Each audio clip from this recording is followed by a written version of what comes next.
तो आज हम पढ़ेंगे रिलेशन बिटवीन केपी एंड केसी। तो केपी और केसी में हमें रिलेशन पढ़ना है। इससे पहले आपको मैं बताऊंगा कि केसी को कैसे एक्सप्रेस करना है। तो इक्विलिब्रियम हम पढ़ रहे हैं। तो इक्विलिब्रियम में जो हम इक्विलिब्रियम जो है वो कैसी रिएक्शन में अचीव होता है, जब रिएक्शन रिवर्सिबल होती है। सपोज मैं कोई एग्जांपल लेता हूँ। मैंने एग्जांपल लिया, हमारे पास एक रिएक्शन है ए बी, और रिएक्शन जो है वो इक्विलिब्रियम में है। ये मैंने एग्जांपल लिया। मुझे बताना है कि इस रिएक्शन के लिए हम केसी कैसे लिखेंगे। तो अभी क्या है कि केसी जो है वो है equilibrium constant in terms of concentration, और जो केपी है वो है equilibrium constant in terms of pressure. तो पहले हम समझ रहे हैं हमें केसी कैसे लिखना है।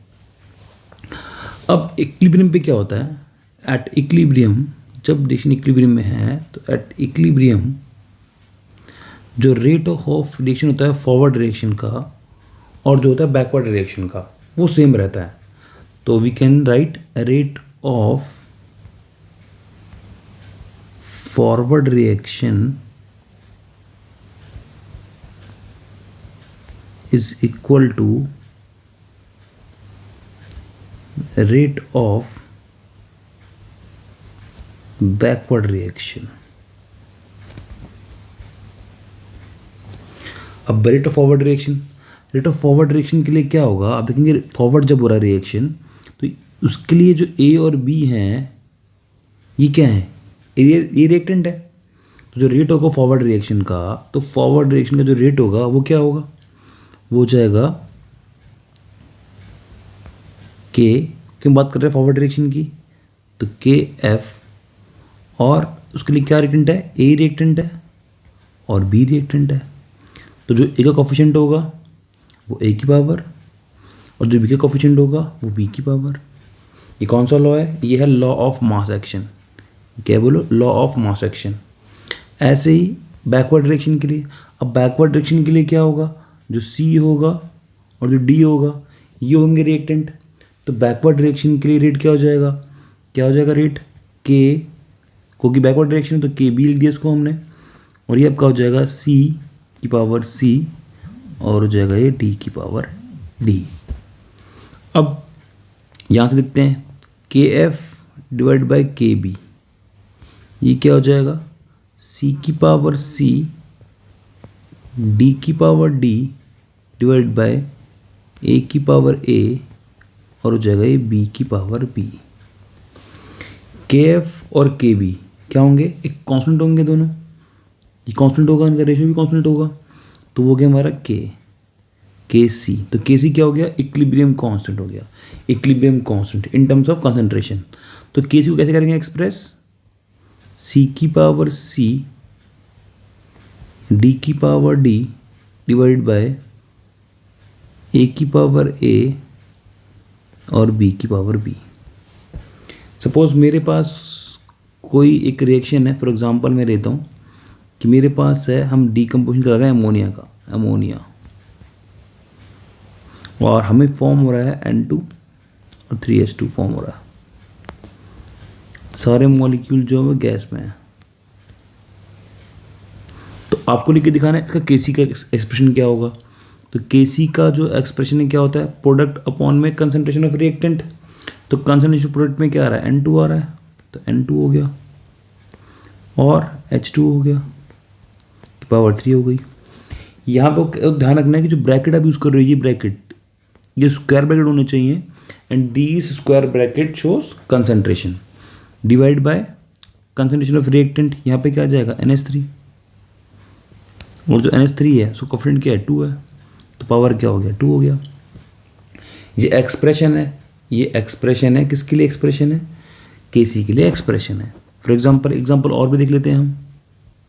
सपोज आपके पास है H2 गैस फॉर्म में, आपके पास है I2 ये भी गैस, और क्या फॉर्म हो रहा है, आपका फॉर्म हो रहा है 2HI गैस। इसके लिए केसी क्या होगा, तो केसी इज इक्वल टू HI का पावर 2 हो जाएगा, जो कोफिशिएंट ऑफ पावर हो जाएगा, और डिवाइड में क्या आ जाएगा H2 and concentration of I2। ये केसी का एक्सप्रेशन हो गया। तो जो केसी का एक्सप्रेशन है वो आपको क्लियर हो गया। तो हम बात करते हैं केपी और केसी में क्या रिलेशन है। सपोज मेरे पास कोई रिएक्शन है,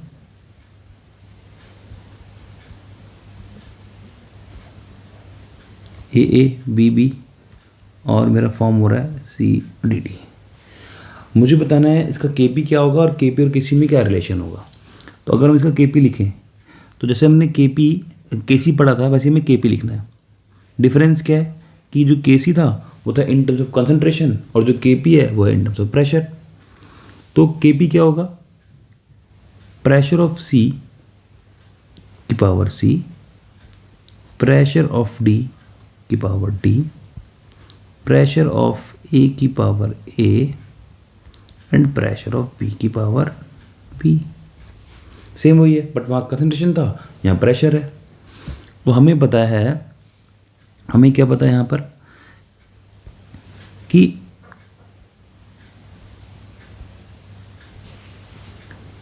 हमें पता है कि जो PV है, PV इक्वल टू होता है nRT होता है। PV इक्वल टू क्या है, nRT है।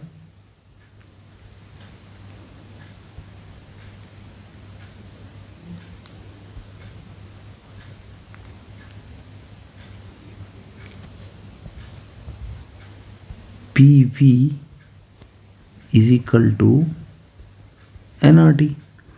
तो P जो होता है वो होगा N/V/RT। N/V क्या है, number of moles divided by volume क्या होता है, मोलरिटी क्या है, कंसंट्रेशन। तो P इक्वल टू क्या होता है, CRT। तो यहाँ पर हम क्या कर सकते हैं, हम P के प्लेस पे CRT यूज़ कर सकते हैं। तो ये क्या हो जाएगा आपका, C concentration of C, RT की power C, concentration of D, RT की power D divide by concentration of A, RT की power A, concentration of B, RT की पावर हो जाएगा P। यहाँ से क्या करेंगे आप, यहाँ से कॉमन ले लेंगे तो आपको हो जाएगा C की power C, concentration of D की पावर D और RT की पावर हो जाएगी C plus D divide by concentration of A की power A, concentration of B की पावर B और RT की पावर हो जाएगी A प्लस B। अब आपने ऊपर भी करा था कि ये जो टर्म आपको दिख रही है, जो ये टर्म है, ये केसी है। तो इसके प्लेस पे हम कर सकते हैं केसी ले सकते हैं। तो KP इक्वल टू क्या हो गया, KC हो गया। और ये क्या हो गया, RT की पावर क्या हो गया, C plus D minus A plus B। अब जो KP is equal to KC RT, C plus D क्या है, प्रोडक्ट के मोल्स, मतलब कि number of moles of products, और ये क्या है, number of moles of reactants.